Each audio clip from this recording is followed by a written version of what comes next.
ఇప్పటికీ 22 సంవత్సరాలు అయింది. ఈ స్వామి పంచలోహాలతో తయారైనటువంటి పంచలోహ విగ్రహం, 5 లోహాలతో తయారైనటువంటి పంచలోహ విగ్రహం.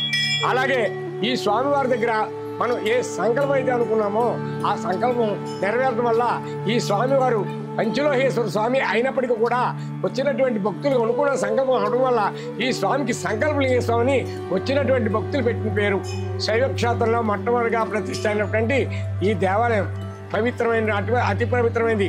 ప్రతి ఒక్కరు కూడా అనుకున్న సంకల్పం అవడం జరుగుతుంది. ఓం నమ శివాయ. ఏ భూతాన్ని విశాఖ శబ్దన ఏ అన్వేషితో జననో వృతాచ ఏ రుద్రాయణ మచ్చ. ఓం శాంతి శాంతి శాంతి. స్వామివారికి శుభ్రంగా శుద్ధి చేయండి, స్వామివారికి స్నానం చేయించండి.